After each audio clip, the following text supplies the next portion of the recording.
आमवात आमवात का मॉडर्न में correlation rheumatoid arthritis से किया गया है।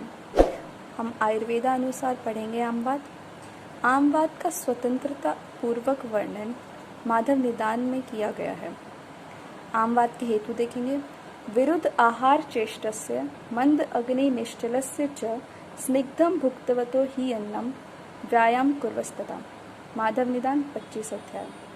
आमवात की उत्पत्ति हेतु वात प्रकोप के साथ साथ कफ का प्रकोप भी होना आवश्यक है।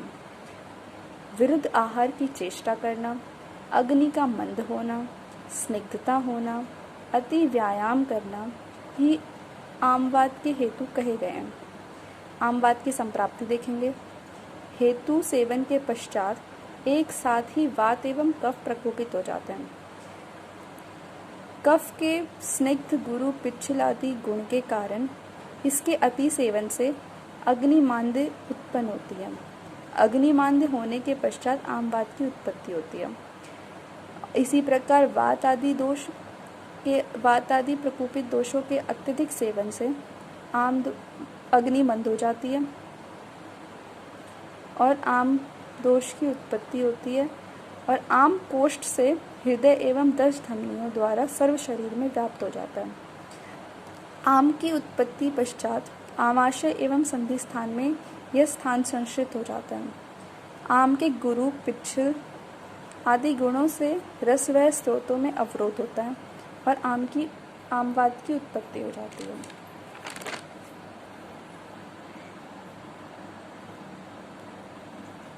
अन्न रस में वात एवं कफ सम्मिश्र होने से, यानी कि अन्न रस में वात एवं कफ एक साथ मिक्स होने से अनेक वर्ण वाला पिच्छल आम का निर्माण होता है, जिसके सर्वदैहिक संचार से दौर्बल्य आदि लक्षणों की उत्पत्ति होती है।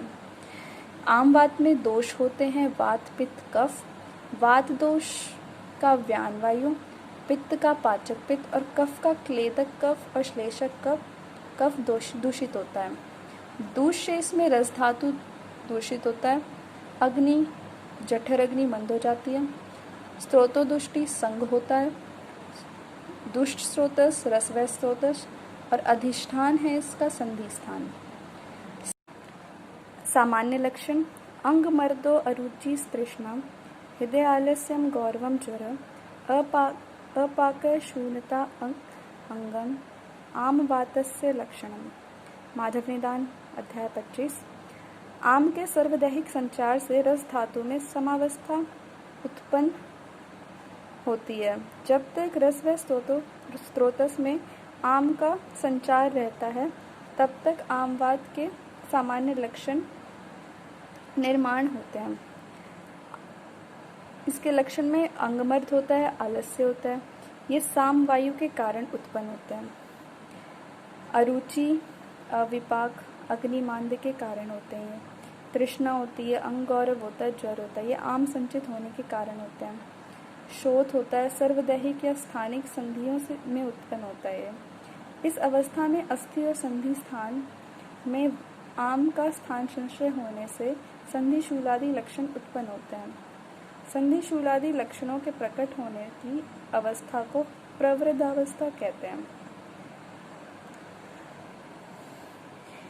अब इसके आमवात के प्रवृद्ध अवस्था के लक्षण देखेंगे।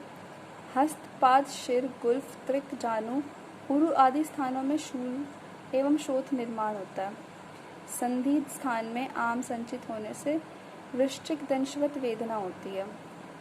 प्रसेक मुख में अधिक लालास्राव होता है। अरुचि होती है, गौरव होता है, सर्वांग दाह होता है, बहुमूत्रता होती है, आस्य वैरस्य होता है, निद्रा विपर्य होते हैं। रात के शीत गुण से आम वृद्धि होने से उत्पन्न होने के कारण संधिशूल रात में बढ़ता है और दिन में कम होता है। तृष्णा होती है, छर्दी होता है, भ्रम होता है, मूर्छा होता है, हृदय ग्रह होता है। दोषानुबंधानुसार लक्षण इसके दोष के अनुबंध अनुसार लक्षण। पित्त प्रधानता में संधि स्थान में दाह तथा आरक्ता उत्पन्न होती है। पित्त अग्नि के कारण दाह उत्पन्न होती है। वायु के अनुबंध से शूल उत्पन्न होता है। कफ प्रधानता से गौरव और कंडू ये लक्षण होते हैं। पित्त में दाहराग, वात में शूल, कफ में स्तिमितता, गौरव और कंडू। आम बात का साध्य असाध्यता। साध्य एक दोषज साध्य होंगे, द्विदोषत यात्य होंगे, कष्ट साध्य सन्निपातिक होंगे। सार्वदैहिक शोध की शक्ति होती है इनमें।